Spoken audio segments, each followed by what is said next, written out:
then I will kind of the last project I will show is a project we are doing for Europe.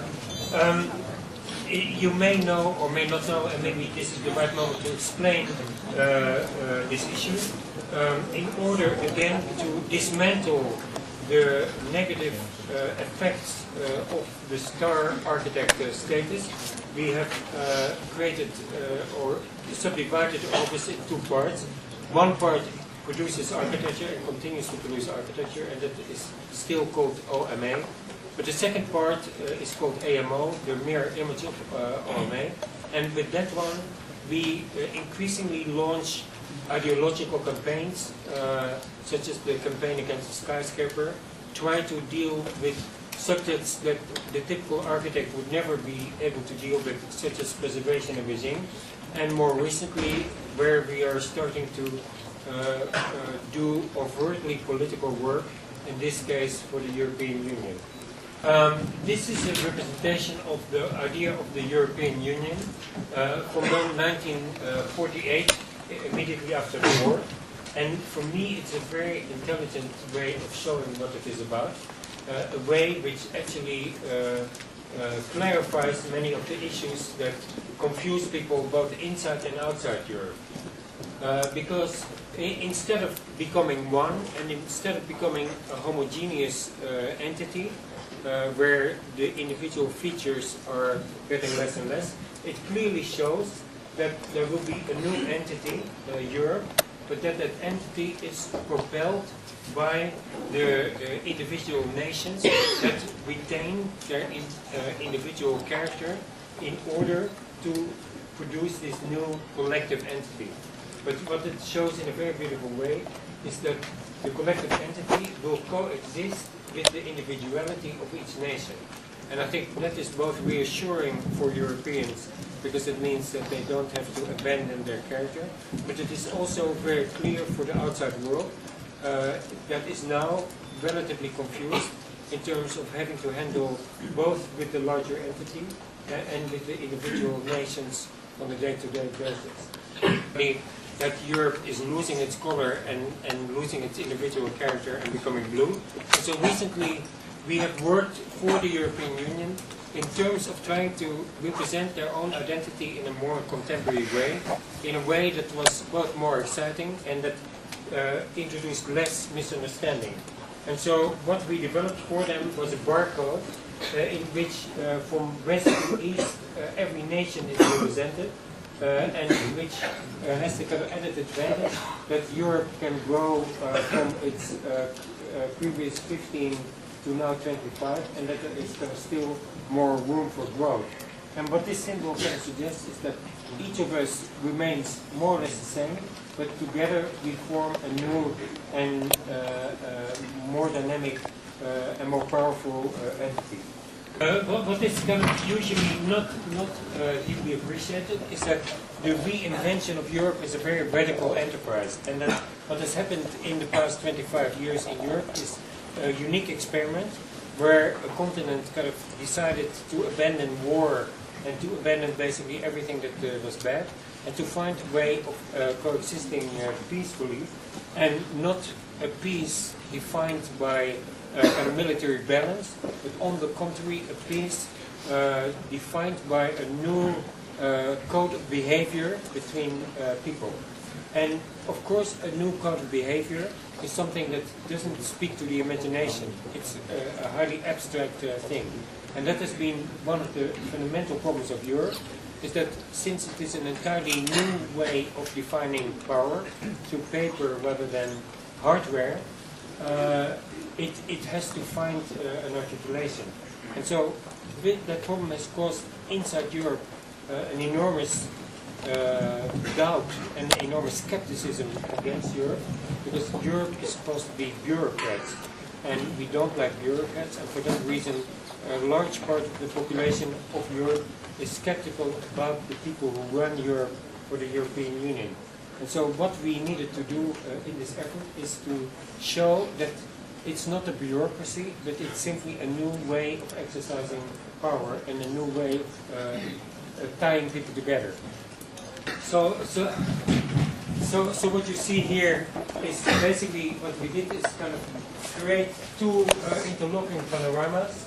One panorama on the inside of the history of Europe, with all its war, crime, slavery, etc., etc. So both, but also the Enlightenment and modernization. So basically the good and bad of Europe. And then on the outer panorama, the recent history of the European Union. So that basically you have a kind of understanding that the change of Europe is in response to some of the worst aspects of its history.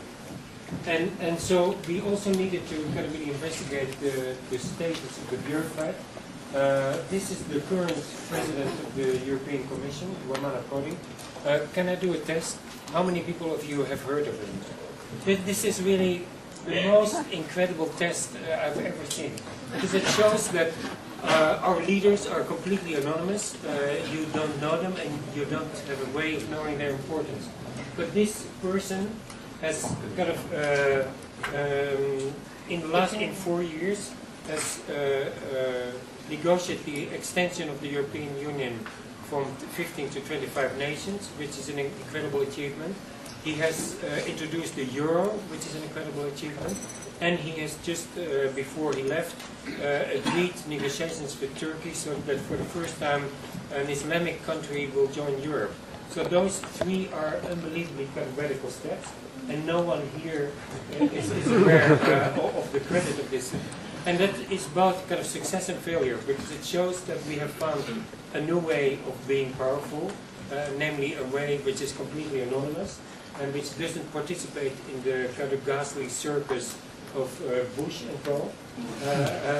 But at the same time, it is of course a little bit tragic that the performance is completely anonymous. So it also shows the urgency of the communication of this whole thing. Because we tried to tell a story that was full of complexities in a manner and in a visual style that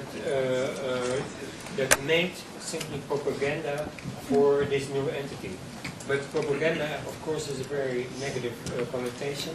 It is a language that is very often abused, and it is also a language that is very often used for extreme simplifications and distortions. And here we had to make propaganda for complexity, for a very complex political system, and that is what we did in this exhibition.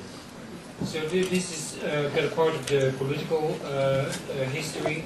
This is part of the beginning of Europe, where Europe was torn between an extreme romanticism and extreme rationalism. And then the kind of a further part of the exhibition, the third part, was a kind of portrait of every single country in terms of a number of important statistics. Religion, political balance, politics, wage, GDP, etc. And so I will kind of show then a number of overviews of how this thing worked. But what has been really amazing to us is that without any announcement, this exhibition was opened in the heart of Brussels, and it drew incredible amounts of visitors, sometimes even 5,000 a day. So there seems to be a kind of very large interest in politics that is not satisfied by our current condition.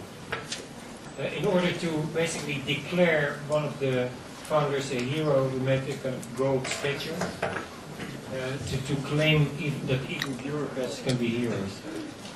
And this was perhaps the most important part of the entire exhibition, the new form of power. All the 80,000 rules that form the European Union bound together in a single book that was 5.5 meters long.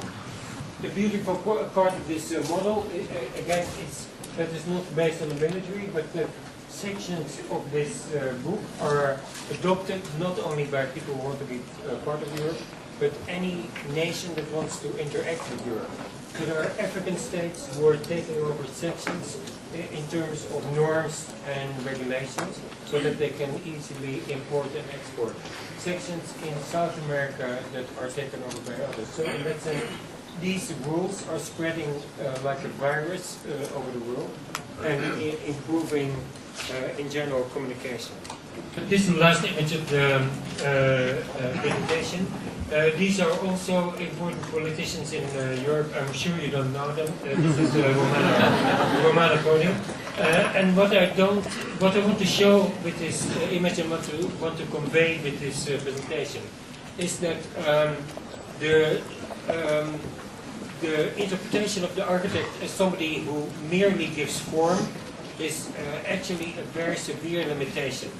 And that through our embrace of the market in the past 20 years, this form-giving aspect has been privileged almost above any other aspect of architecture, and that therefore our potential involvement in sociological issues, in political issues, our potential role has simply been kind of drastically reduced. You know, we can only do beauty, but everything else has been kind of eliminated from, and I simply want to convey and communicate that we have been in the past 4 or 5 years aggressively working on a kind of rediscovering and reasserting the rights of the architect to be also involved in those other conditions, and to undo that kind of effect of reduction of the scope of architecture. So thank you very much. And I'm sorry, one more thing. I'm sure you're disappointed that I didn't show architecture, but as a kind of therapeutic effort, I think that this is more productive for you at this phase in your life.